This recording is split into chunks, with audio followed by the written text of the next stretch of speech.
Good afternoon and welcome. Welcome to our session today on remembering brain health, targeting modifiable risk factors and early detection and cognitive symptoms to reduce the burden of dementia.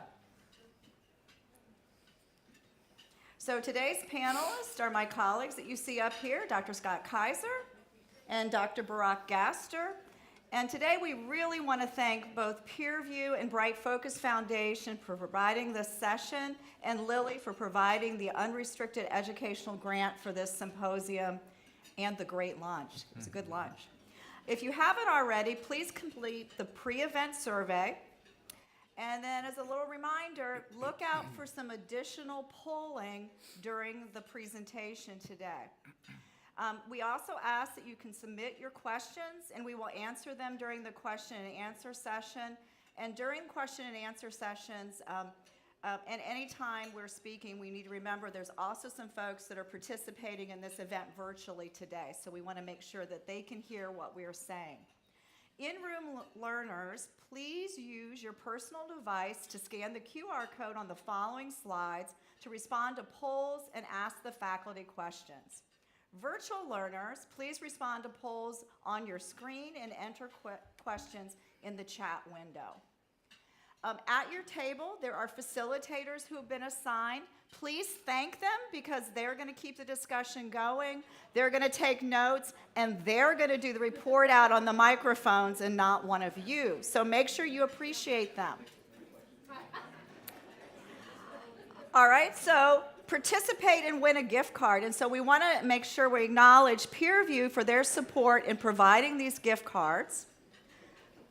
So on your phones, once you did this, you got some lucky winner, got this lovely green screen. If you were the one who got the lovely green screen, please reach out to a PeerView staff person to claim your prize. And there will be another opportunity later on. So also, so now everybody's checking their phones. No one's going to look at the QR code. So for today's session, you can download a variety of the slides, the practice aids, and they can be accessed on the activity menu and downloaded after the session. So if you scan the QR code, you will be able to get not only the slides from today, but also practice and activities as well. So I'm going to start us off. So one thing that we know is Alzheimer's disease is a growing public health challenge. The number of people who are currently living with Alzheimer's disease is estimated at about 7 million individuals, and this number is growing. We anticipate that this number will grow to 14 million people by the year of 2060. Early warning signs are frequently missed. So some of the CDC data shows that about 10% of people aged 45 and older report subjective cognitive decline. What subjective cognitive decline is they say, in the past year, my memory and my thinking has gotten worse. So these are people who are recognizing that their memory is changing. And we also, a next point we want to keep in mind here is that 99% of clinicians are underdiagnosing MCI. So we have people who are recognizing that their memory is getting worse, but they're not necessarily being diagnosed. And so one of the things that we want to think about is why? Why are they not being diagnosed? And we know also from CDC data that many, if not most, almost 50% of people who say, my memory has gotten worse in the past year, have actually spoken to their healthcare provider about that. Why does that happen? There's a variety of reasons why that could be happening. It can be the stigma. It can be time constraints. It can be barriers. And so we're going to learn today from our experts up here what we can do as providers to help reduce some of that and hopefully get patients more comfortable having that conversation. The other thing that I want to point out to you today is when we look at the trajectory of Alzheimer's disease and related dementias, there are opportunities for intervention or prevention at each stage of the disease process.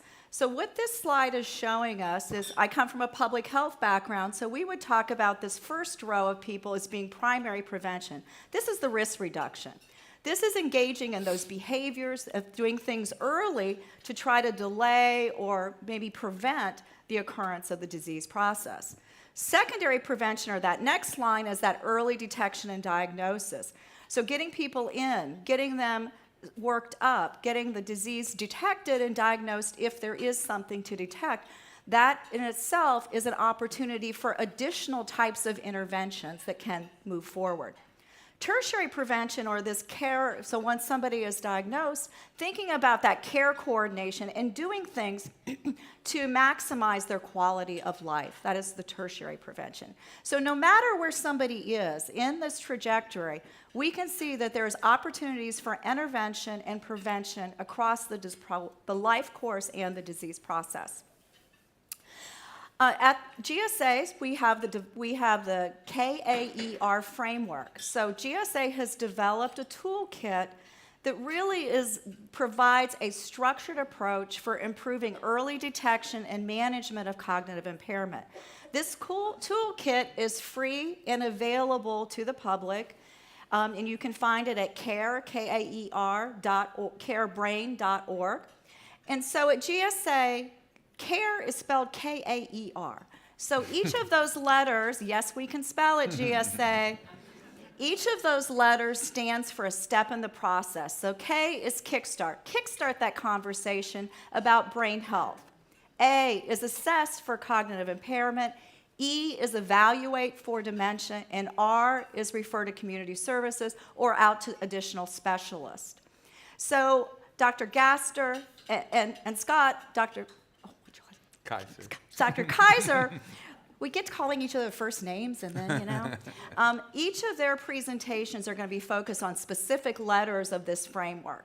So once again, this is a free downloadable resource, and so many of the tools that they're going to talk about can also be available at carebrain.org. Now, brain health. This is a term that we use, a lot of us use in this space. What does it really mean? And the thing that we need to think about is brain health is more than just the absence of disease. Brain health includes so many aspects. I mean, includes the various risk factors of the things that we do to keep our brains healthy, many of those good ones, such as the protective factors. But this is a whole life course perspective, and it's a continuum. So your brain health can be really, really, really healthy, or it may not be as healthy.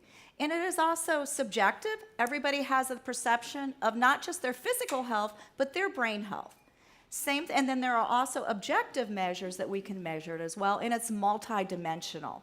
And so you can see some little more details here, but the key that I want you to think about is brain health is not about an absence of disease. It is a continuum.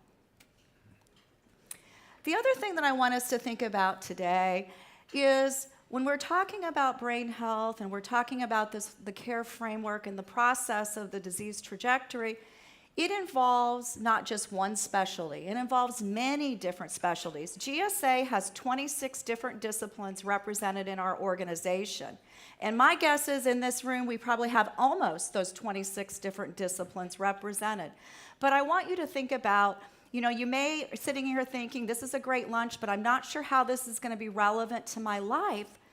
Think about your specialty and where you fit in this category, and whether you are a physician, whether you're a pharmacist, behavioral scientist, case manager, care navigator, nursing background, you have a role in this trajectory. And so I think you're going to hear today from our speakers how you have this role. So our goals today's workshop is we're going to talk about adopting healthy brain habits and addressing modifiable risk factors that can help delay cognitive decline. Second, we're going to talk about some of the validated cognitive assessments tools that can be used to identify early changes and help differentiate mild cognitive impairment from normal aging. I'm sure you've all had that conversation. People say, I sometimes forget my keys. But people want to know, how do you distinguish between what normal cognitive decline is and ones that you might want to talk with your healthcare provider? You're going to hear a little bit about that today. Third, we're going to talk about effective communication and collaboration among clinicians, patients, and care partners, and how critical that is to promoting brain health and facilitating early recognition of those cognitive changes. All right, I'm going to turn it over to my colleague, Dr. Scott Kaiser. Thank you, Dr. McGuire. So I'm so glad that you mentioned prevention so many times in the opening.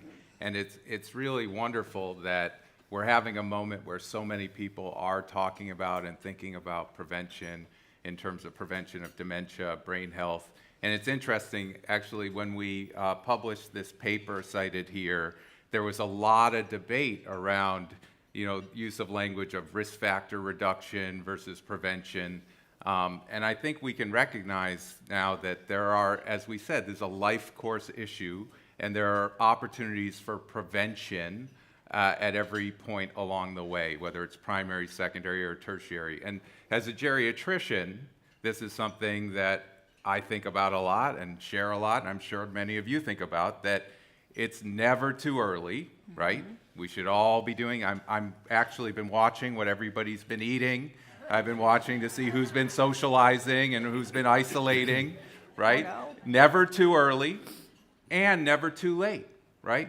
When I was doing my fellowship here in Boston, I remember people were doing this amazing study where they had centenarians doing weightlifting and leg presses, and then they did the cross-sectional MRI, and they could see that even though with age, yes, we tend to have more fat to muscle ratio, that there's an increase in the fat content there, but that with those leg presses, even the 100-plus-year-olds could bulk up their muscle and flip that ratio. So again, never too early, never too late. This is really a life course issue. In the primary realm, right, obviously that is the key, because we know, for example, with Alzheimer's disease, we're going to see that those biopathologic changes are happening decades before we become symptomatic. So that's really something that I think we should be thinking all the way. We'll look at some studies related to this, but all the way to prenatal care, thinking about prevention, and then primary prevention. And then secondary prevention, when people are in that preclinical phase, what can we be doing to reduce their risk of progression to MCI, and then reduce that risk once people have MCI, what can we be doing to reduce their risk of progression to dementia? And then finally, when people are living with dementia, what can we do to optimize their quality of life, optimize their functional status, et cetera? And it's exciting, too, that we have a growing body of evidence supporting this approach, and we know that there are a multitude of modifiable risk factors that we can be targeting. So one sort of cornerstone here would be the Sprint Mind trial, which demonstrated that targeting modifiable vascular risk factors has an impact. So you had folks that were treated for hypertension to a target goal of less than 120 as opposed to less than 140. And sure enough, the relative risk of developing mild cognitive impairment was significantly reduced. Now, in this study, it did not show a statistically significant reduction in dementia risk, but first of all, in the composite group of MCI and dementia, there was a reduction. And two, you have to take into consideration that the study was stopped early because of its clear efficacy and the low number of cases. So that's sort of a caveat, but if you look at it on its face, no question, we should be treating to a tighter target blood pressure for reducing the risk of mild cognitive impairment. And again, the big picture thing is saying, hey, target these modifiable risk factors. And we're going to talk today about what's good for your heart is good for your brain, right? So now taking this a step further into the kinds of things we can do about it, there was the finger trial in Finland that showed that if you gave people information and you put them through multimodal lifestyle interventions, that this would be effective in people who were not cognitively impaired but were at high risk, showed that you could reduce that risk. This was a big deal.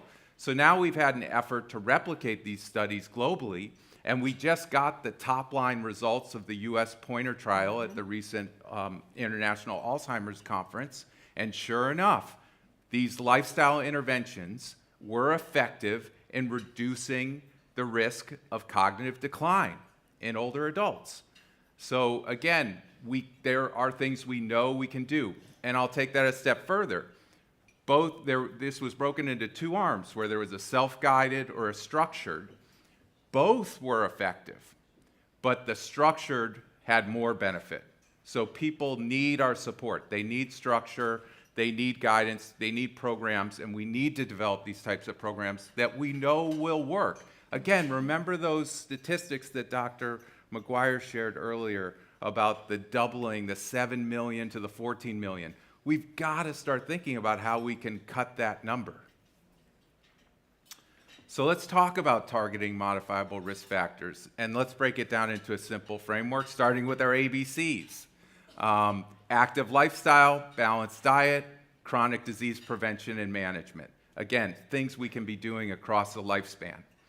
And coming back to that idea of imagine if we could cut that number, right? The 14 million or the 150 million people globally predicted by 2050 who will be living with dementia.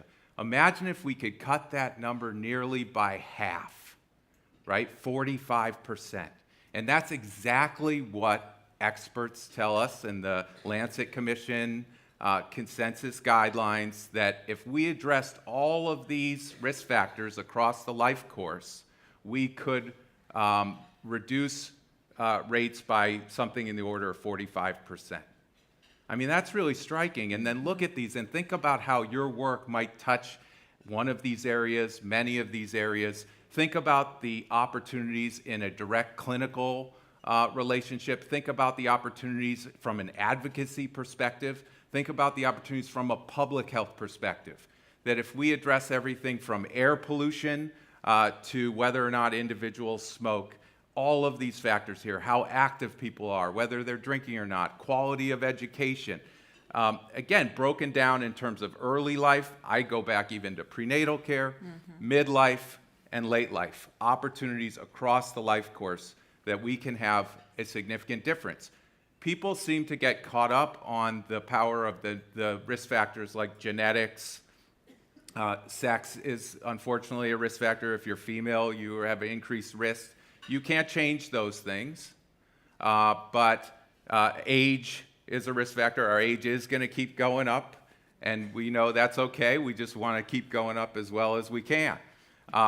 Let's not focus on those things that we can't change. Let's focus on all of these modifiable risk factors, which this is a list, I'll add, that is increasing, right? This is a list that they keep adding to as they review the literature. So clinically, it's very important that we're assessing these modifiable risk factors, and a lot of this, thankfully, fits into routine care already. We just need to, one, be a little bit more explicit about it and more consistent, and that's what I think we're going to be hearing a lot, too, from Dr. Gaster and this care framework, care toolkit, is, for example, making sure that there's consistent and appropriate assessment of cognition and screening for memory problems. We're really not doing a good enough job of that. We've got to find ways to be able to detect cognitive changes earlier. And again, thinking about these things, cholesterol, blood pressure, glucose, the things that are bread and butter of primary care, and formulating it within a brain health perspective. And then adding to that we also have to consider sensory, social, and functional well-being.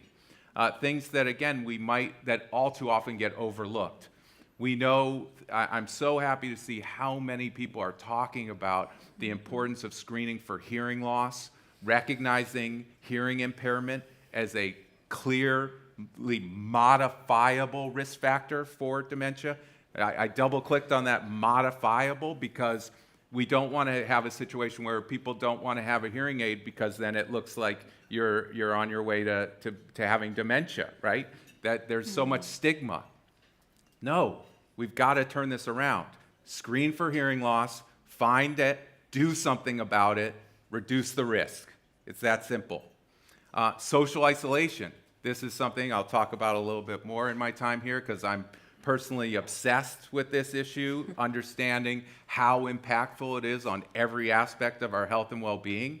But whether using these standardized questionnaires or just talking to our patients about it, we should be really evaluating the quality of people's relationships and identifying social isolation and loneliness where they exist, and then directing people to interventions, which there are a multitude of interventions for which there's increasing evidence of efficacy, that this is, again, a modifiable, solvable problem.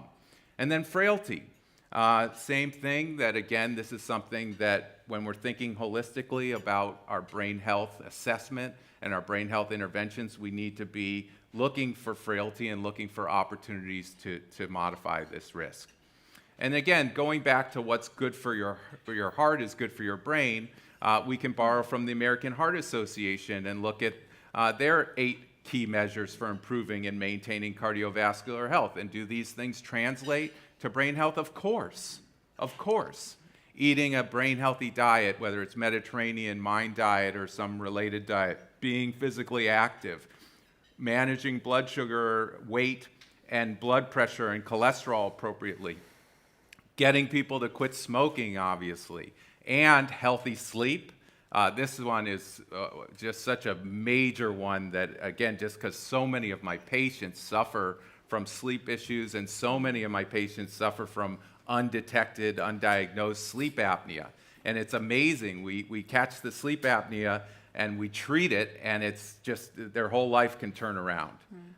It's really, that's a very satisfying thing, by the way, to be able to help people in that way.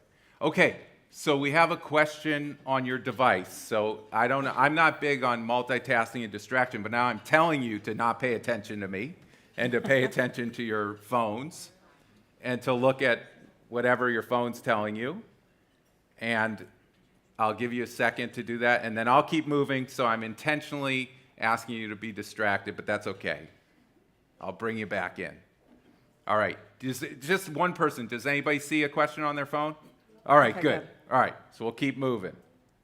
Okay, so now the care, the real care, however it's spelled.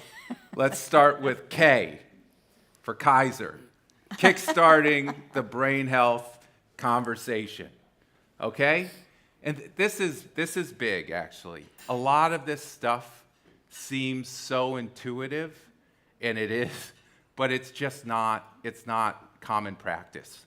And the way we set the tone about brain health has all the difference in the world. And think about it, where we're coming from. People are so used to really either their concerns just being dismissed, 1, it not being mentioned at all, 2, being totally dismissed, or 3, the fear mongering, the fear factor, right? The just like, the sky is falling, the nihilistic, there's nothing we can do about it. And as we've been talking about, don't ever think there's nothing we can do about it. Nothing could be further from the truth. There's so much we can, should, and must do at every stage, like we said. So meaningful conversations about brain health, they begin with trust. That's why I love that we're going to hear so much about integration into primary care, where there's already a trusted relationship that's so valuable. It's about establishing rapport and having genuine concern, communicating with each patient as an individual, knowing that there are cultural variations, individual variations. I mean, I've had some patients who just, without even, before we start the conversation, just immediately say, if I'm ever like that, end me now, right? And that it's a whole spectrum, but you've got to gauge it and you've got to personalize it. So this is really about good, open communication, right? Good nonverbal communication, good verbal communication. I probably overdo the we. I'm always, because I'm sitting there thinking about my own brain health too and my own risk factors. So I'm like, hey, we better eat a healthy diet. We should cut down on alcohol, whatever it may be, right? I mean, I think that we and us, that we're in it together, because we're all trying to improve our brain health and we're all trying to reduce our risk. And then I think, again, making sure that the environment, this is not stuff where you want to just run in like, oh, I was at a seminar and now I know I need to kickstart the conversation and bull in the china shop. This is sensitive stuff, and you want the environment to be appropriate. You want to make sure, even if you're rushed, that you at least give it the credence of the fact that we'll make time for this, even if you have to schedule a follow-up visit, right? You really want to create the right setting, and it's personal and private, and there's stigma, and there's ramifications of these things, right? So you want to ensure privacy and to be an appropriate environment, and you need to be culturally attuned and culturally directed, because you can't just make broad assumptions. There's various different cultural perspectives on changes in brain health. So what are some key messages? Well, the brain ages just like any other part of the body. And this is a big one for me, because it's like, gosh, we do all this about blood pressure, we do all this about cardiovascular health, and then, oh my gosh, if it comes about the brain, we kind of go as if it's a whole different, not attached to the body. Of course it's part of our whole health perspective. And of course the brain is aging, and we need to, as a geriatrician, I'm not going to neglect your brain. And as you know, I love this one, we can take steps to protect our brains and prevent cognitive decline. I want everybody I meet to know that there are things we can do to protect ourselves. So what's good for the heart is good for the brain. There are now treatments for cognitive decline and Alzheimer's disease. We get to have a discussion about things. There's a great handout on your tables from Bright Focus Foundation that has actually talks about all of the different FDA-approved treatments in terms of things that are targeting amyloid versus treating symptoms, et cetera. And cognitive aging is different for everyone.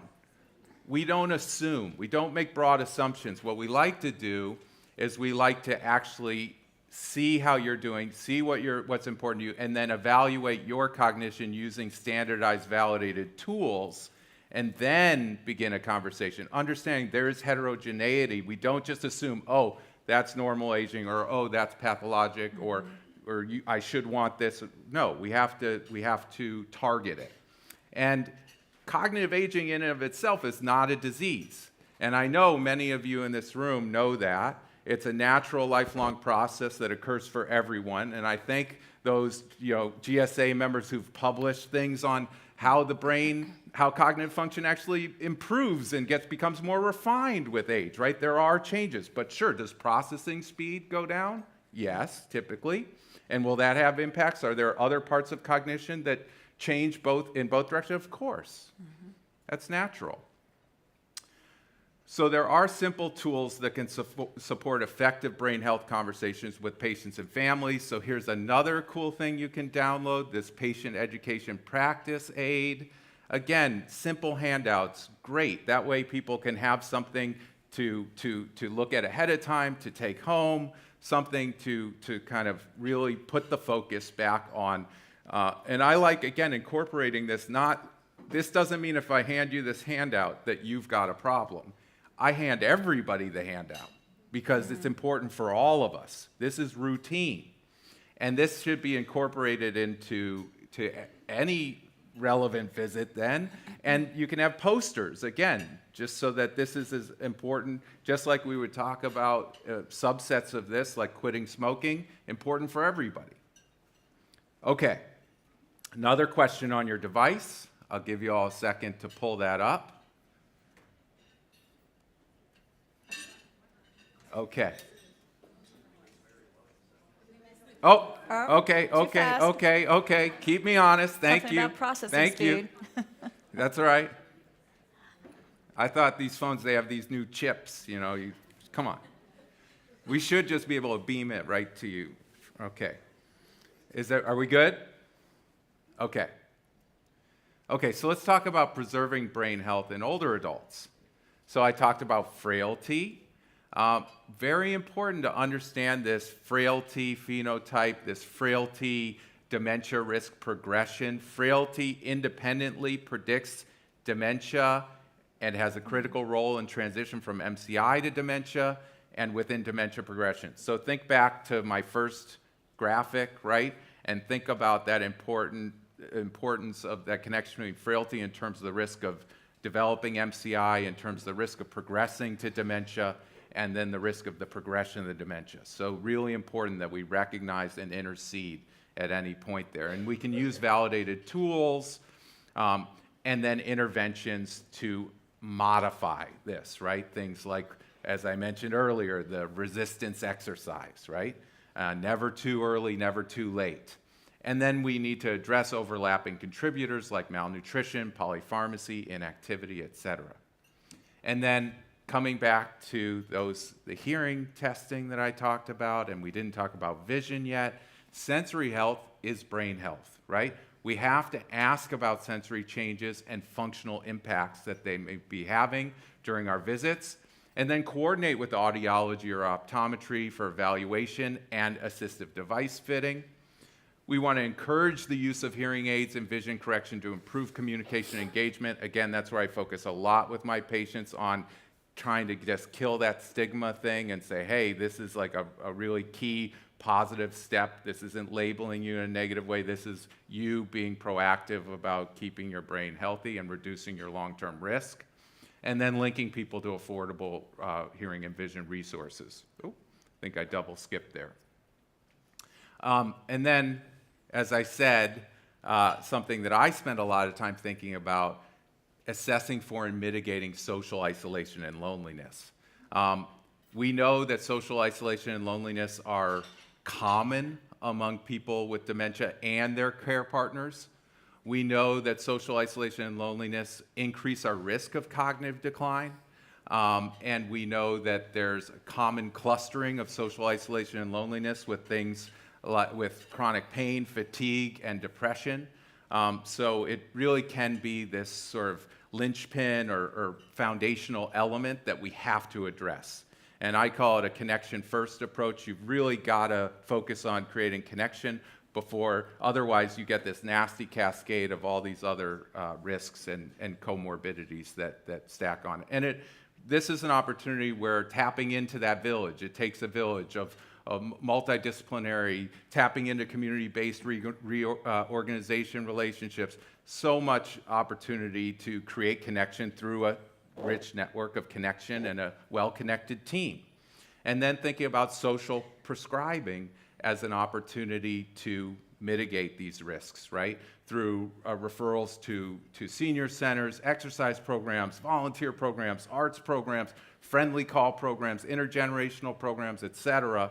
And I will note that, again, I'm very excited about social call, friendly call programs. There are evidence, randomized controlled trial evidence showing that empathic phone calls from trained lay people have been proven effective in reducing loneliness, depression, and anxiety among socially isolated older adults. So this works. We should be on the lookout. We can use the tools. We could have a whole different seminar about which screening tools we should or shouldn't use, but just use something and ask about it and talk about it and do something about it. And then along those lines, medications impacting risk of cognitive impairment is such a huge thing. And so reviewing those medications and identifying potentially inappropriate medications, I rely heavily upon the AGS Beers criteria to identify those potentially inappropriate medications and then have a process for safely deprescribing and then monitoring and supporting. So when we're thinking about high-risk medications, we're thinking about those highly anticholinergic medications and others that have increased risk for delirium, cognitive impairment, and Alzheimer's disease and related disorders. And as we all know, hopefully, if not, I'm telling you it again, we have to look out for a lot of those over-the-counter high-risk ones, that all those things with PM in it that might have diphenhydramine in it, huge, I can't tell you how many times somebody says, oh, well, I take whatever PM every night for the last 10 years to help me go to sleep. Well, that's a huge problem that we need to be able to address. And then there are cool tools. Here's another cool tool you have access to, this ACB calculator that will help you calculate the anticholinergic burden for a particular patient based on you enter their meds and you see there. That can be helpful because maybe you're thinking like, I'm going to use something for depression and I didn't realize that paroxetine is more anticholinergic. Maybe I could choose something else that's similar, that's not so highly anticholinergic. And then back to our social prescription, and an overall brain health plan, right? Brain health plan should be as routine as managing anything else. Patients, they're more likely to engage when the recommendations are personalized and attainable. We can tailor the plan to their unique risk factors, their preferences, et cetera, and we can guide patients towards evidence-based strategies. So here we are encouraging more walking. We're getting somebody connected through a call club program. We're adjusting their statin medication, and we're getting them connected to specialists to deal with their sensory impairments. And with that, I'll go back to where it's all happening in primary care with Dr. Gaster. All right. So my name is Brock Gaster, and believe it or not, I am a primary care doctor who is also an expert in dementia. And so it's been, I'm still sort of practicing 30% of my time doing just regular old primary care, but 70% of my time now, I direct a program called Cognition Primary Care that actually started with Lisa McGuire when she was at the CDC. That was really to bring the KAER Care Toolkit sort of to life at a large health system, which is what we did. And so I've been like living and breathing the KAER Care Toolkit for 7 years now, and so happy to tell you about the A, the E, and the R. And so I think it really kind of begins with like, what are the tools that you can use to assess cognition in the primary care setting. And I want to start by really sort of making like all of the items that you see on the screen here get confused. People talk about them somewhat interchangeably, talk about them all as screening tools, but it's really, really important to distinguish the brief items on here, which are like the 3-minute tests, like the mini-cog, which are screeners, which are really different than tests like MoCA, SLUMS, RUDOS, which are 10 to 15-minute tests that you're never really going to be able to screen somebody in 10 to 15 minutes. Like that's just like too much time to spend for screening. But these are diagnostic tools after somebody has had an abnormal screen, the MoCA, SLUMS, and the RUDOS. And then really, and those are different than the tools that you can use to assess somebody's functional status, like the FAQ and the Lawton-Brody. And so it really kind of all begins with like this trigger moment. So this is like the A is this like assess trigger moment, where the two main sort of common triggers are either somebody has an abnormal brief screening test, so that's the 3-minute test like the mini-cog, and that is often going to happen at an annual wellness visit. If somebody has an abnormal screening test, they need an evaluation. They need further assessment. But it's really important that we kind of don't just rely on that screening test, because those screening tests are really good. They're important, but their sensitivity for mild cognitive impairment is not it's not good enough to rule out mild cognitive impairment in somebody who has a cognitive concern. So when somebody walks into a clinic visit and says, I'm worried about my memory, just because they have a normal mini-cog doesn't sort of mean like, you can completely reassure them. That you really do want to think about what are additional questions that you could ask in that situation. Like incredibly common scenario. Somebody walks in and says, I've been worried about my memory. And I can tell you that 7 years ago, as a very experienced primary care doctor, I really wasn't sure exactly what I was supposed to do when somebody walked in and said that. And so that's really sort of a really, really important sort of transformative change that we need to make in primary care, so that every primary care setting knows what to do when somebody says, I'm worried about my memory. Because at that point, you need more information, because just a lot of people are worried about their memory, they don't all have mild cognitive impairment. People are just so freaked out about this. They're so worried about developing Alzheimer's disease that a lot of people who say they're worried about their memory are not cognitively impaired, they are sort of normal. And so it is important at this moment to get a little bit more information, because sometimes you can, sort of by understanding a little bit more what their concern is, you might be able to just reassure them. But by asking more questions at that point, you may be like, oh my goodness, this is actually a very serious concern. No matter what this person's mini-cog is, I need to do a cognitive evaluation. And so, so it's really, really important to sort of distinguish between these are the changes that are consistent with normal aging. I misplaced my keys, but then I found them in a normal place. Or I went up the stairs, I couldn't remember why I went upstairs, and then I came downstairs, and then I remembered. Or it takes me longer to remember sort of a word or somebody's name, but like later it sort of comes to me. Like those are normal aging things. They're really, really common. They freak people out, but they are not signs of cognitive impairment. And it's really important to distinguish those things from really serious signs. And this is all taken from a really beautiful sort of actually 10-item handout that the Alzheimer's Association put together called the Warning Signs of Alzheimer's or Dementia, which are the really, really serious things. So anytime you hear one of these three things, like huge red flags should go off. This is somebody who needs a cognitive evaluation, again, regardless of what their screening test is. So somebody who is asking the same question 30 minutes later, somebody who is finding it harder to do a complex task that used to be very, very easy for them. Somebody who's becoming disoriented in a place that they should know well, so not getting lost in a new city, but a place that they have been to hundreds of times that they suddenly stop because they're sort of disoriented and not sure which way to turn. Those are three really worrisome signs. Anytime you hear any of these three things, somebody absolutely needs a cognitive evaluation. So it's not to say that if people don't have this, but they're worried that you can't still offer a cognitive evaluation, but these are the warning signs that say, absolutely, we need to do an evaluation. So that's the E, the evaluation. So let's talk about what an evaluation in the primary care setting actually looks like. And so the first thing you want to make sure to do is to say, I really want to do this evaluation, but I gotta tell you, I can't do a really good job of doing this evaluation unless we have somebody who spends time with you. So either, ideally a family member, but it could just also be a close friend.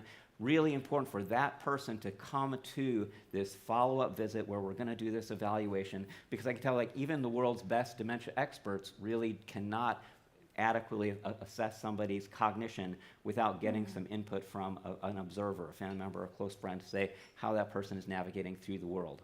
And so the three parts of this evaluation visit are, you're going to complete a cognition checklist that I'm going to show you in a second. Those are the easily addressable factors that you can easily fix in primary care.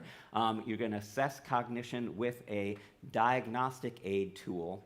So, people call MoCA a screener, and that's very confusing for primary care because screening is sort of different than what we're doing here. Here we're really sort of we're moving forward on an evaluation after a concerning symptom has arisen. And so that, in the primary care world, that's not screening, that's evaluation, that's diagnostic aid testing, which is such as a MoCA. And then again, it's going to be so important to try to have a family member or close friend at that visit, because in the primary care setting, you're going to try to get some input from that person, and you're going to put these three things together to do your evaluation.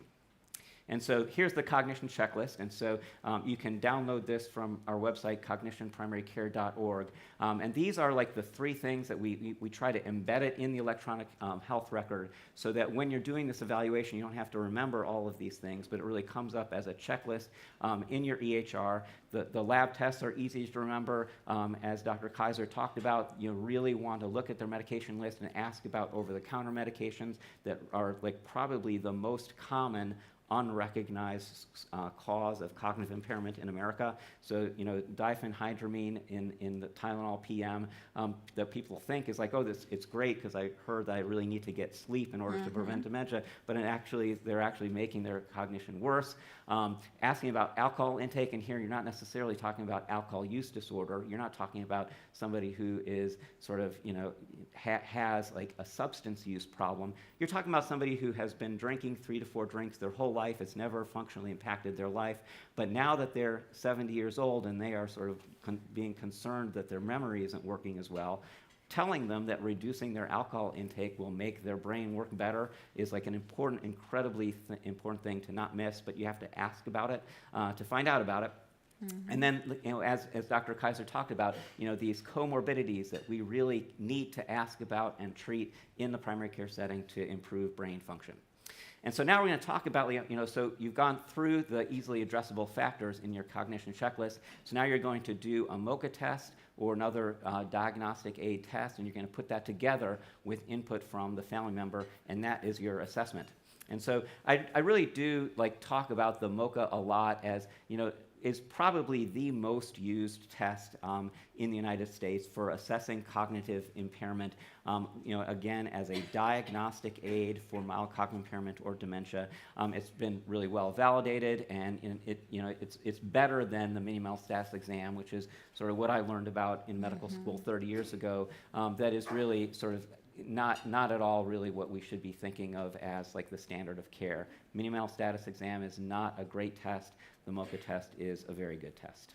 And it is challenging to do a MOCA test in an office visit. No question about it.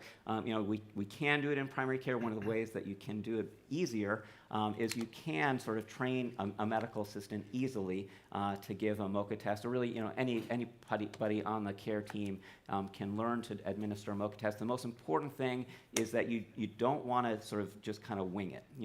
And I think that is a misunderstanding that happened with the mini-mental status exam. People learn the mini-mental status exam as just something that you kind of wing as part of your physical exam. And that's not really how you want to be doing the MOCA test. You want to be using scripting that both sort of has the exact way that you're asking the patient to do a task, and then actually also using really careful scoring instructions to make sure that you're scoring it correctly. And so this is something that you don't need to be a clinician to learn how to do that, but you do want to have a little bit of training to sort of make sure that you're doing it right.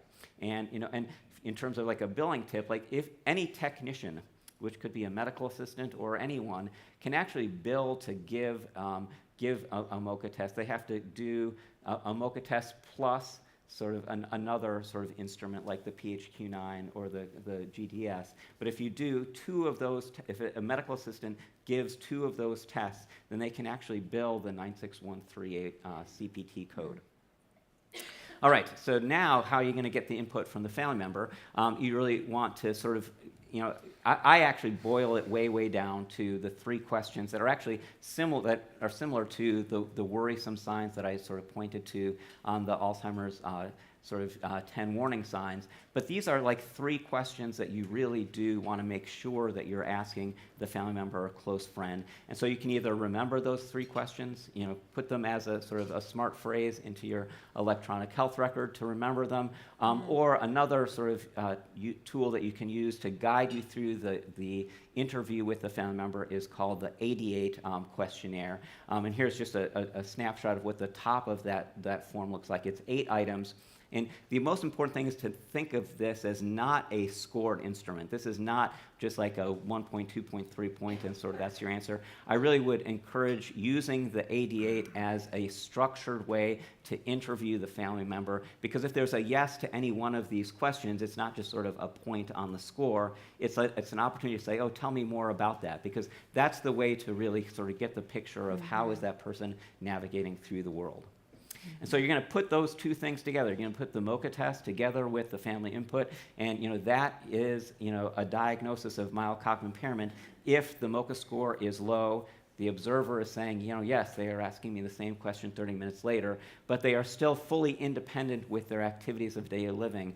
That is a diagnosis of mild cognitive impairment that we can and should be making in primary care. That, if we are sort of hoping that, there's going to be sort of a magical sort of cognitive neurologist we're going to rely on to make that diagnosis, or a geriatrician who's going to be able to make that diagnosis, we are never going to be able to diagnose the vast number of unrecognized people with mild cognitive impairment. It's got to happen in the primary care setting. Primary care can make this diagnosis, and this is how to do it. To distinguish mild cognitive impairment from dementia, it's more or less similar in that the MOCA score is low. It's often much lower. You also want to be getting that sort of input from the family member that they definitely have changed over the last year or two, such as asking the same question 30 minutes later. And they are starting to lose independence with one or more activities of daily living, which can be things like shopping or driving or managing finances. If somebody is losing independence with one or more of those activities of daily living because of their cognition, that is a diagnosis of dementia that, again, we can be making in the primary care setting. All right, so pitfalls are like the most important pitfall is making sure that you're not sort of getting confused about delirium.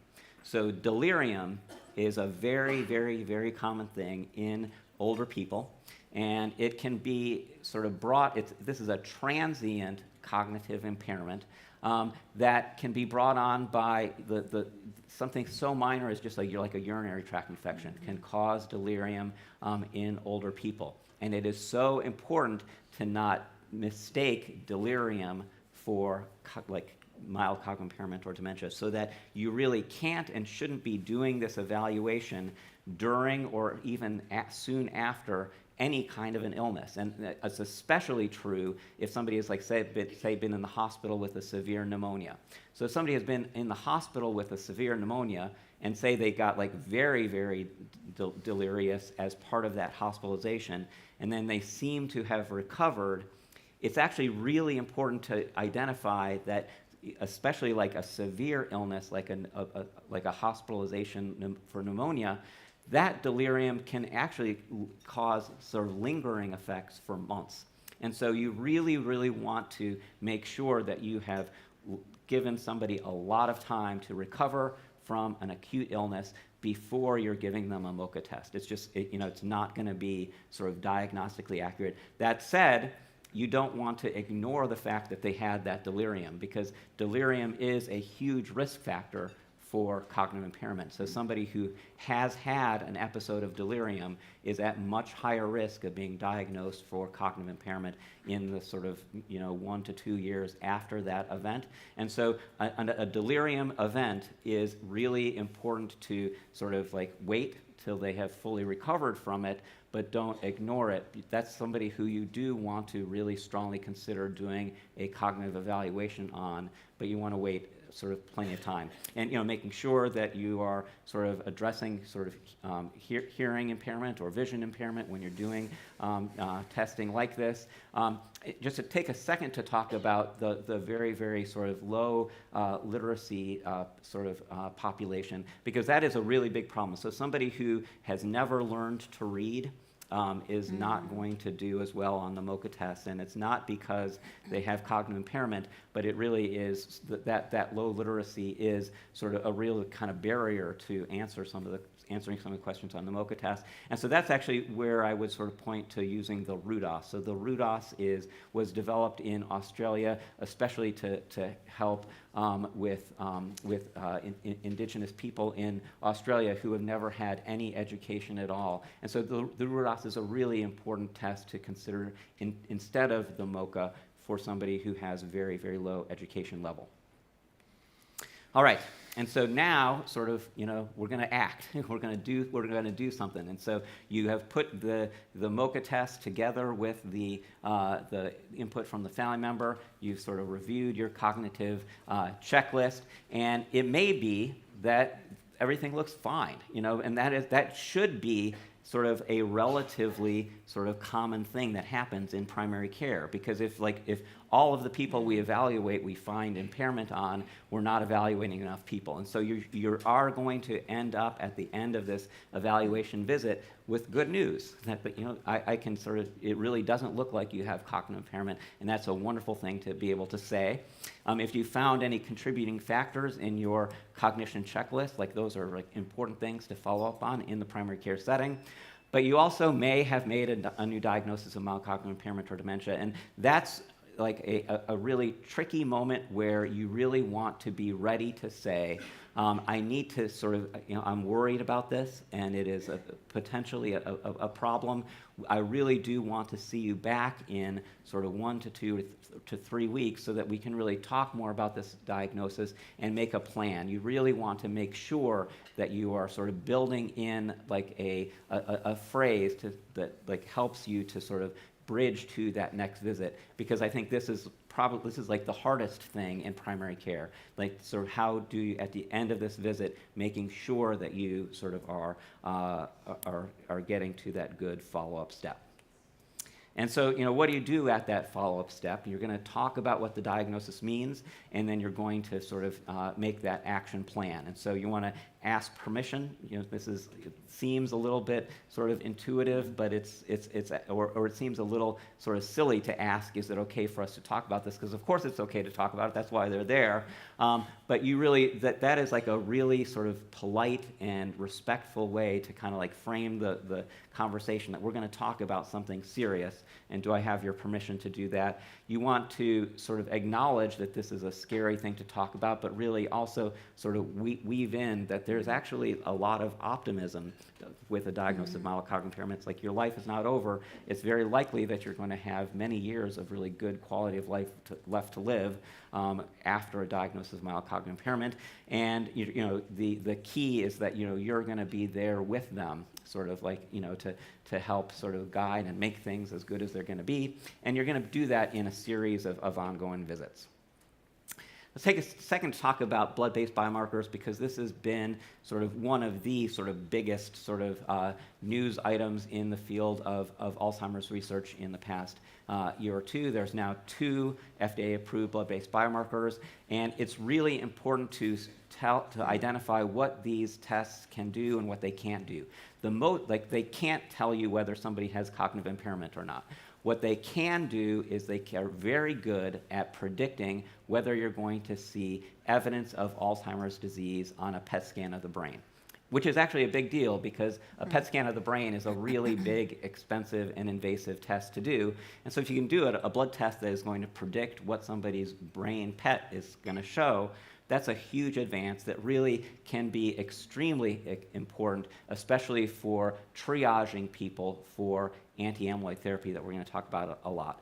But it's really important to identify that the current state of the science is that we really shouldn't be doing blood-based biomarkers before a diagnosis of cognitive impairment has been made, because we're still a little bit not sure like what that means. So somebody who is not cognitively impaired, who has signs of Alzheimer's disease on their brain PET scan, is still a little bit unclear of like how are we really sort of going to change our practice based on that blood-based biomarker result.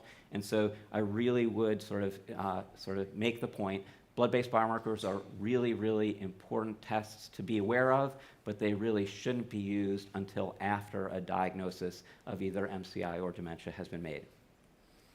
All right, I'm gonna give you a moment. Quick, get your phones up, because I'm gonna move on quick.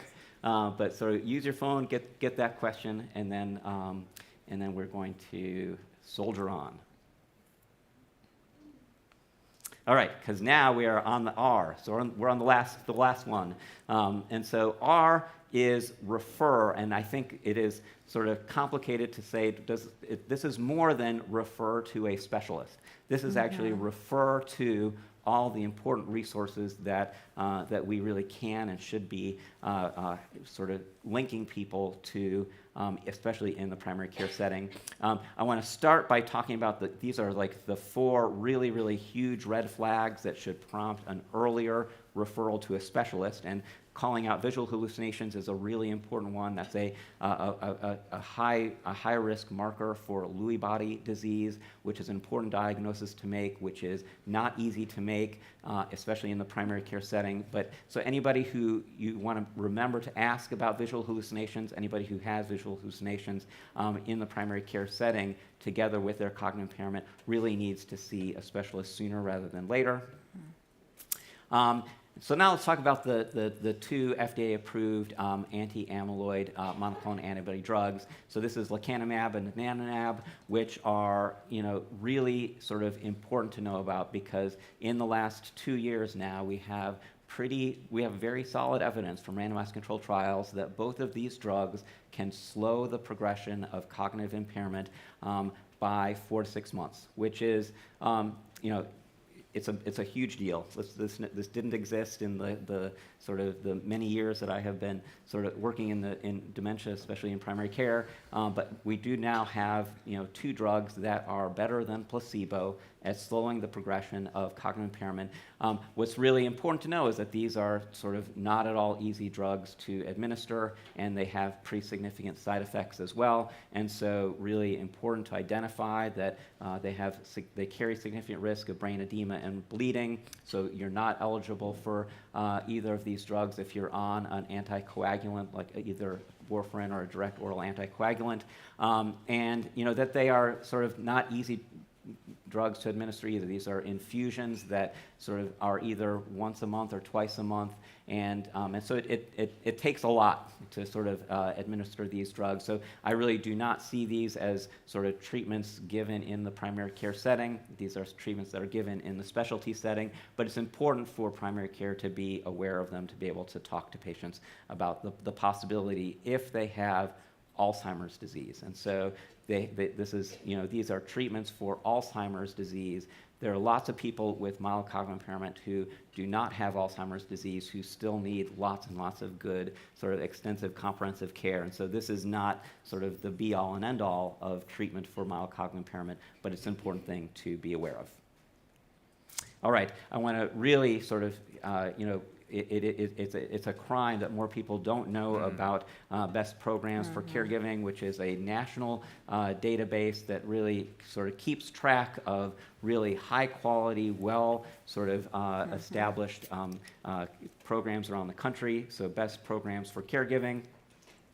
One final sort of billing tip is that a really, really important sort of thing that can be done at an annual wellness visit is talking about advanced care planning. And so people ask me, should somebody with dementia still go in for a Medicare annual wellness visit? And I say absolutely. That is such an important way to sort of track in primary care how is somebody sort of functioning in the world. And since you're going to probably spend less of that visit talking about sort of colonoscopies and mammograms, and you're going to sort of you're going to have more time to talk about advanced care planning. And if you spend more than 15 minutes talking about advanced care planning at an annual wellness visit, and you add this CPT code to that visit, you double the revenue that you get for that visit at no extra cost for the patient if it's done at an annual wellness visit. All right, so thank you all so much, the A, the E, and the R, and it's a pleasure to talk to you.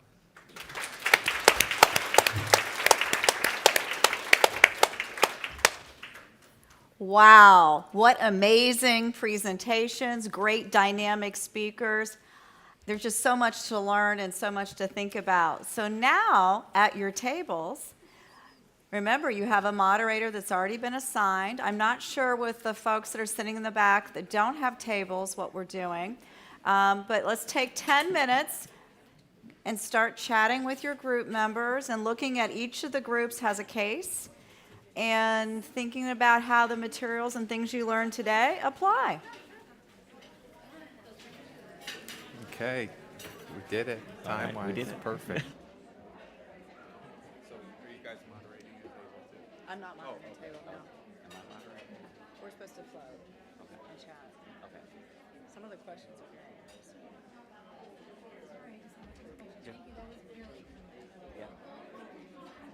Great. Oh, thank you. I think it'll come at the end again. I'll just double check on that.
And I think we.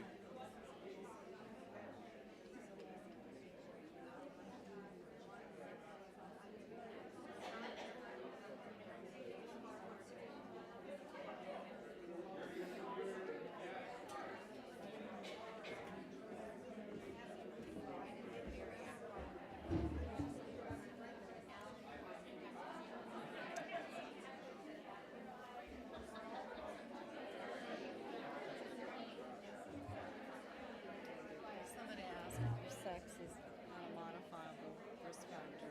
Yeah. Now that we can modify sex. Right. Is it the lived experience as a female that's the issue, or is it the chemical? I don't think I'm going to ask that one. Don't ask that. That would take a. Oof. But there's a couple about the questions, getting information from a caregiver or an informant. Yeah, So yeah, there yeah, are great. a couple of those, like how to do it and stuff, that I definitely Yeah. want to ask if we have time. Go ahead and start. So this is the part that was really important. It's very important. Not this part. My stuff can go into overtime. You know what I'm saying? Okay. That's what I was told. Okay. Yeah. My stuff can go into overtime. It's fine. Okay. The closure. Oh. Yeah. Got it. Okay. Okay. All right. Wow, lots of discussion with all that love great it. stuff Still you going. learned. They They're just still can't get talking. enough. Exactly. All right, so if the moderators, do I need to do? So if the moderators could come up to the mics, please. And we'll. So the Start with moderators, group one. we'll start with group one. So if group one could come to the far mics, moderators, group two to the middle mic, group three to the left, the far mic over here. All right, well, let's hear what you all talked about. I know you were all talking, so group one, let's hear what you have to say. Sure. Okay. Yeah, we had a very engaging discussion. Can you hear me? Is this working? Okay. We had a very engaging discussion on Anita, 52-year-old with new onset hypertension. I guess really quick summary for those who didn't have this case. High blood pressure, hypertension, class 1 obesity. She has early menopause, high cholesterol, family history of dementia. She's a current caregiver for her mother who was recently diagnosed with dementia. As far as lifestyle factors, she doesn't really exercise as much as she wants to, eats fast foods a lot for meals. So those were the risk factors that we identified, as the hypertension, the obesity, all these kind of significant medical history. History of Alzheimer's disease is a big risk factor. Caregiver burden, and this, increased stress. She mentioned she works full time, doesn't have a lot of time to care for herself, has burden caring for her mother. We mentioned maybe a question of social isolation. It might be an issue too, because of her, I don't know, full-time job and full lifestyle, not really leaving room for social interactions. So top priorities are definitely the blood pressure control, hypertension, got to get that under control. Caregiver relief, to just reduce caregiver burden. We jumped a little bit ahead on the last question. Which strategies or approaches would we recommend for that? Refer to perhaps a social worker, a connector with resources, maybe a nutritionist to help with a diet, help her to manage her diet better, decrease those fast food meals, increase exercise. And as far as caregiver support, there's support groups available with the Alzheimer's Association, for example, and other community resources that we could suggest. And in terms of how would you recommend engaging Anita in a conversation about brain health during this visit, we really liked the speaker's suggestion on our approach to the conversation. Ask if it's okay. Is it okay for us to talk about this? Acknowledge her fear. In the case, she mentioned that she does have a fear of her future because of her history of Alzheimer's disease. So acknowledge that, normalize, that's okay, that everyone sort of has this fear, and just take that approach to have that conversation with her. Yeah, great. All right, so other Group 1 monitors, thank you so much for that very, very thorough description. So others, like, if we could get, what did you guys say that might be different, or other important points that you want to make sure that we in the room and online know about? Right. Our group was also very active, and they mentioned a lot of what was mentioned earlier. Things that I found were that I didn't hear. I don't think I heard was the hormone replacement therapy. There was also talks about the early menopausal history, and they were wondering if statins had anything to do with risk. And then for the second question, there was a lot of they highlighted the need for respite and support, not just for caregiver stress, but also to give her time for exercising and eating, eating healthier, and relying less on fast food, and not prioritizing the family history aspect as much because it's not modifiable. And then we didn't get to the last question, but for the third question, bring in the mother's condition to discuss her situation as a caregiver, the stress and the repercussions of being a caregiver, and then bringing up the risk factors for the same thing to bring up, especially the ones that can be modified and how they can treat right now, basically start treating right now. And then obviously figuring out the follow-up too. Good, thank you so much. Additional things that you thought about Anita? Apart from what has already been discussed, I think one thing our group talked about was for the third question about how would you start a conversation. Obviously the first permission part that was mentioned, but also, being honest with her that yes, some of these factors about your current lifestyle are risk factors. But the good thing is that they're modifiable, and we can, as a team, show her support that you're not alone in this fight, but we're all kind of there to support you through it, and they're modifiable. And kind of addressing the last question was introducing small lifestyle changes so they don't seem really, daunting tasks initially, but kind of have a gradual increase in trying to help her manage her time in a way that's better for her. Great, thank you so much. Other thoughts? They asked me to discuss one of these topics because we're tight on time. And so I want to address how would we recommend engaging her in a conversation. And we thought it would be important to acknowledge her familiar history, her mom's dementia, but also to really empower her to address modifiable risk factors, addressing that even if someone has cognitive decline, how healthy brain habits can decrease that, and then also to appeal to her caregiver personality by ensuring her that she needs to take care of herself in order to take care of others. So we thought that would be great, and then to negotiate and set small goals with her. Very nice. Right, thank you. And I think thank I you. heard somebody say Group 1 was the best, so Of course I was they affiliated did. with Group 1. So now let's see, it's on you, Group 2. Healthy competition here. Good job, Group 1. Okay, so Jerome is a 66-year-old presenting for a prescription refill. He's currently taking paroxetine and diphenhydramine as needed for insomnia. He also has a medical history of major depressive disorder with recurrent episodes, but he is stable on his antidepressant, which is paroxetine.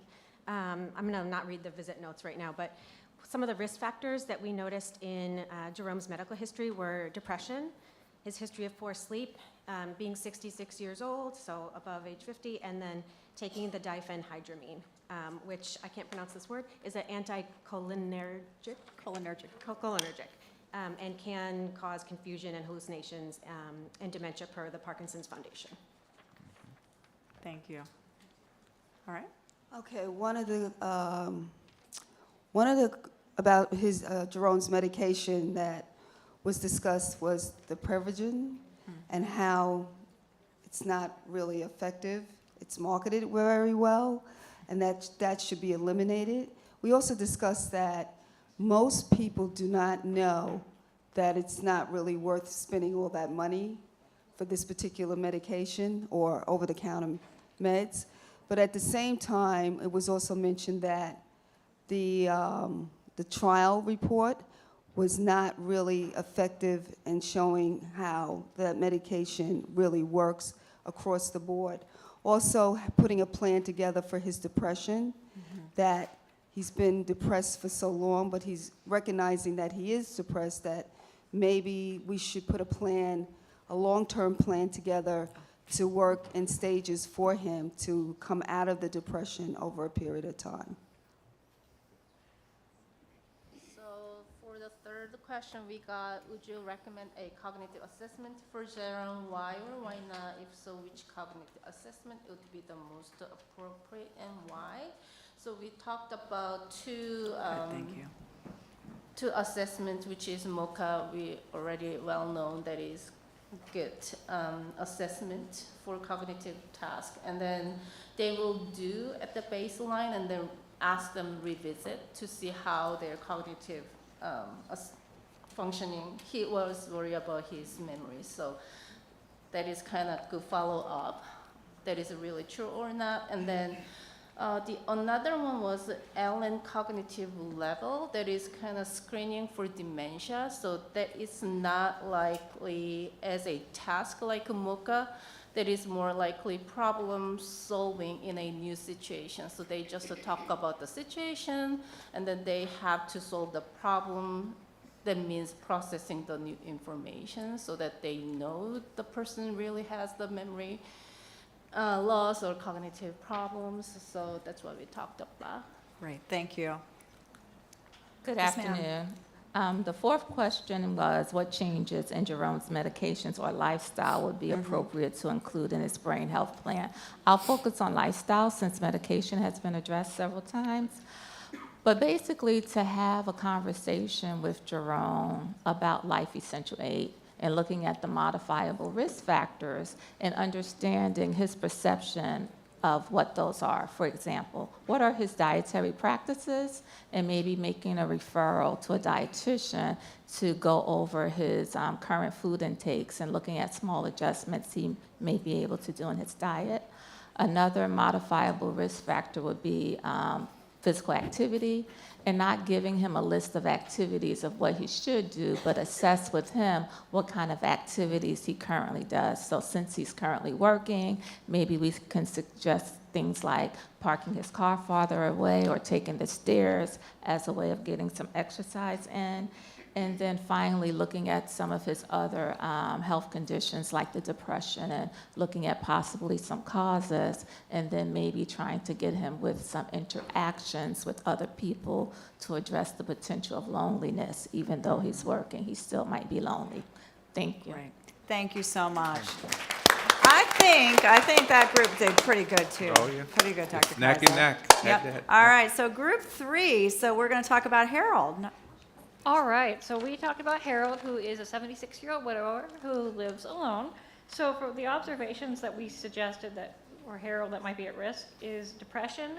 We also asked about his finances because he's been eating a lot of canned goods. There's a lot of potential trauma from his wife dying, and there's also increasing forgetfulness, and there's a fall risk. And that's our answer to the first question. Great, thank you. Great, so we focusing on question 2, and I should say we have 2 nurse practitioners at our table, so I was mostly listening to their brilliance. How could a discussion about Harold's cognitive and functional issues be framed to preserve his trust? And we really talked about taking a big step back and kind of approaching it from, let's really be a detective and figure out what's going on. Obviously, as we age, our body changes in all different ways, and so let's figure out what's really happening. Let's ask Harold how is he really feeling and trying to understand some of these underlying medical issues. And also, if we get into the brain health conversation or cognitive discussion, talk about it as you all suggested from a brain health point of view so that it's a little more approachable and easier to get to the bottom of what's going on. Great, thank you. All right. Okay, so for number 3, talking about cognitive assessments, while I thank everyone for their in detailed use of the MOCA, I pose an option for everyone. I'm an occupational therapist, and while it's a great, I know it's not a screening tool, but that initial test that people often do for assessment, I argue from the other perspective, what happens when someone who administers it improperly or is not trained in interpreting the results mislabels someone, a score kind of stays with someone forever. While a MOCA might be warranted in this opportunity, would take the opportunity to look at his whole functional status, because a lot of the changes that we've noticed have been participation in daily life activities. So looking at the CELS, which is the Coleman Evaluation of Living Skills, might be something that might in more detail capture his functional deficits, and also asking permission for the MOCA use and its implications for driving.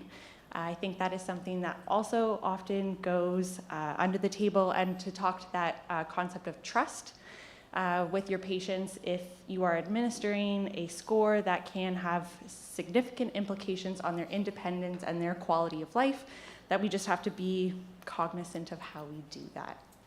Thank you. Thank you. Okay, thank you.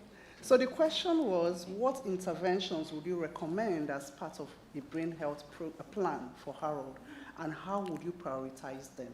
So in no particular order, because of all the features we saw in Harold, we recommended improved nutrition.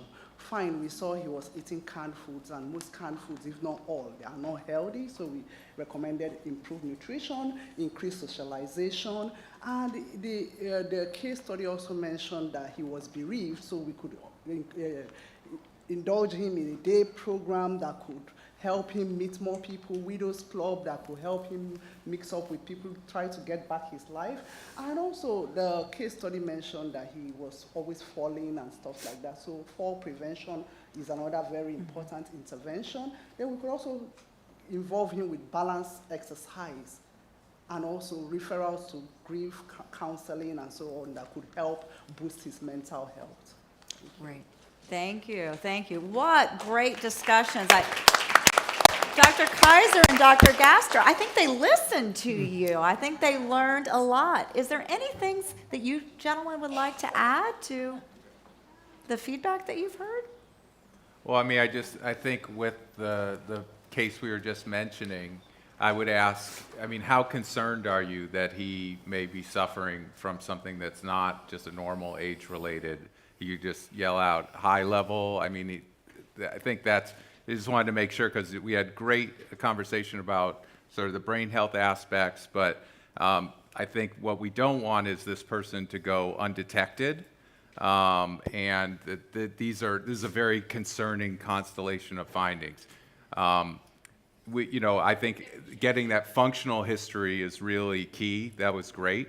I think that you raised great concerns about something like the Montreal Cognitive Assessment, but I would argue that it is important to use standardized, validated tools and to do that in a shared way with patients. Like you said, noting the potential implications, but that people should be trained to administer and interpret appropriately. And what's great about something like the Montreal is that training is available and there's a guidebook to guide you. I think the second case, I don't know if you want to ping pong here, but that obviously a huge opportunity with Jerome, and you guys really picked up on those things. I'm not sure if I heard concern about the paroxetine. Because, okay, good, because that one might slip in. We really focused on the diphenhydramine, but, paroxetine definitely a concern. And then, case one, I really like that this was where we were going way upstream and really thinking about this primary prevention opportunity in somebody who we know has all of these modifiable risk factors and some non-modifiable risk factors. So I just think it was great, the energy that you all brought to it. And I think we even have a little time for questions from you. Well, we have some questions that have been submitted, but before we do the questions, I want to make sure at your table you have these cards. On the back side of this card is the QR code of where you can get the slides and the practice aids. So make sure that you put that in your bag. And so you'll have it, because I know you've been using your phones and looking at a lot of QR codes today. The other thing I want to point out before we go to Q&A is there's a breakfast. So these guys were amazing. There's a breakfast session related to this tomorrow at 6 a.m. Okay, so 6 a.m. is registration and breakfast. You had an amazing lunch. I'm sure it's going to be an amazing breakfast as well, too. So come get a good breakfast. Then from 6:30 to 8 a.m., there's going to be the part 2 of this workshop that's really looking at the practical approaches to adopting new diagnostics and disease-modifying treatments. So it's really the next step in this two-phase process. Now, people have submitted some great questions, and I get the fun job of censoring them. So these are going to be the ones that Lisa finds the most interesting. So the first thing that someone asked was, Dr. Gaster, you mentioned, using the informant or having a family member, friend, or spouse and getting additional information. The question that was asked, though, about that is how can you get that input without making the patient feel like you're doubting what they're saying? Yeah. So that's a great question. I think that that what I tend to do is that, so ideally you've got the family member there with the patient at this evaluation visit.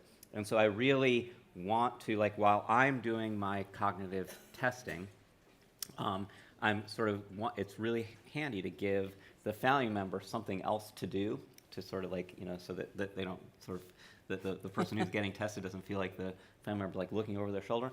So I mean that's actually a great moment to give somebody the 88 questionnaire. And what I really sort of try to move towards is having a version of the 88 where it's not just a yes/no questionnaire, but it's tell me more. And so if you can get the family member to kind of start writing down some things about each of those items, then it gives them an opportunity to kind of communicate with you sort of in a less tense way where they're kind of ratting somebody out. I think this is a great moment to I hate the word informant. So in the research sort of community, the word informant is the term for that sort of family member, close friend. But it's that's such a horrible kind of ratting somebody out, their informant. And so really using the word sort of observer or sort of family member, close friend is so much better. And giving them a chance to kind of write some stuff down for you rather than having to say it out loud is really good. Or offer them witness protection. Right? I was going to say, it sounds like an FBI informant. So let me ask one follow-up to that from a different person, one of our different attendees. What about solo agers that don't have someone to bring with them? Yes, huge issue. And I think it is so important to recognize how many people there are who will not have a family member or close friend. And so in that situation, then you can sort of ask, is there a son or daughter who lives far away who might be able to sort of join our visit sort of on their phone? Or, would it be okay if I called them later sort of to talk to them? So even if they're not living in the same city, they hopefully have at least some communication with that person that they can sort of give you some kind of report. But then you're also going to end up with situations where you don't have that at all. And that's hard. It's definitely, so I said even the best dementia expert can't sort of fully sort of assess somebody's cognition without the observer there, but you can do it. You're not going to do as good a job, but you still have to do your best to sort of assess sort of how somebody is doing.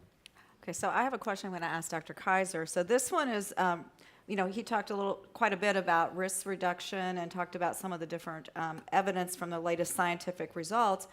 And this person pointed out that they rarely see stress addressed as a risk factor. And they're concerned about that given the evidence of stress hormones with allopathic load upon body systems. Why isn't it included in the list of risk factors? Right, and we talked about that in the context of the cases of that, the caregiver strain and the stress of being a caregiver and all the work-related stress. I do hope to see that come in future guideline releases. I think that I think it's just a matter of codifying the evidence around that. But in terms of in practice, would we think of chronic unmanaged stress as a risk factor, modifiable risk factor? 100%, 100%. And I really appreciate in the question alluding to the cascade of biophysiologic, consequences of that chronic unmanaged stress, right? We know stress in and of itself isn't the problem. It's the chronic, unmanaged, unchecked stress that has that cascade of adverse effects. So absolutely, look for that to change. Great, thank you very much. So, Dr. Gaster, we talked a little bit about various screening, assessment, evaluation type of tools today. Are there tools out there that can be self-administered by the patient or family member prior to the clinic visit? Yeah, And- yeah. And so, so that is like, there's so much interest in trying to figure out how can we do even a better job of screening that is hard to do screening in an office visit, and could something be done at home before somebody comes in? And yes, I mean, I think that's definitely an area of sort of active research, and I think has a lot of potential to it. And I think what's really, really important is to differentiate between a screening test that just like raises a flag as opposed to a diagnostic test. And so, I really don't think that we are anywhere near having unsupervised diagnostic testing. I mean, the observation that was made earlier was really good, that you can sort of really like screw up the MOCA. You can do it wrong, and you can sort of like mislabel somebody. And it's like the answer is not to sort of not test somebody, but really to make sure that you're testing them well. And so I think unsupervised testing is a huge potential sort of harm situation. And so I don't think we are sort of there for diagnostic testing, but I think the idea that somebody could do some kind of a screening test before coming in for an annual wellness visit has a lot of potential. Okay, so I'm going to send the next one to Dr. Kaiser. So, and you mentioned, like I said, a lot of very good information about risk and protective factors. You mentioned something about diet. Are there specific diets that people should think about? And then also, are there other tools such as things like luminosity that people should think about to maintain their brain health? Yeah, I mean, I think, again, this is same as the previous question in terms of the evidence. Not necessarily, it takes time for the evidence to fully catch up. But in terms of evidence, a mind diet would be a perfect example. I mean, you want something that the mind diet is it's a mix of the Mediterranean diet and the DASH diet. Mediterranean diet, DASH diet being a hypertension targeted diet. But look, you want to make sure people are eating, like in the mind diet, I love that green leafy vegetables are the base of the pyramid, and then there's other vegetables. Vegetables, vegetables, vegetables, more green leafy vegetables, and then some other fruits and vegetables.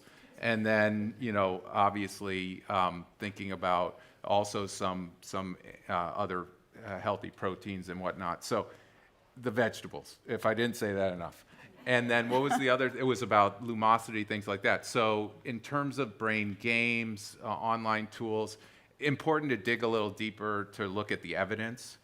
Things like Brain HQ where there's more robust evidence as opposed to something like where you might be getting better at it, but you're really just getting better at that game. You're not necessarily improving your cognitive health or reducing your long-term dementia risk. Great, thank you. So once again, this is an amazing session, but before we wrap up, I just want to make sure you're aware of the great amount of resources that are available. So please check them out. Remember, you got that QR code on the back of the card at your table. Make sure you take it, plus a nice pen. Make sure you take that too. Yeah, I think we still have some click. closing I can't thoughts. click. There are more resources. From, again, you guys can get that QR code, check out the website after. And I just want to be able to advance here another QR code in terms of, this is very important. I'll leave this up at the end because you want to be able to claim the credit and stay tuned. And I think I must have missed it then in terms of our closing, wrapping thoughts. We don't want to leave without our concluding thoughts. Yeah. All right. Did we miss it? My clicker wasn't working. That's okay, because here we go. There you Okay, take-home messages.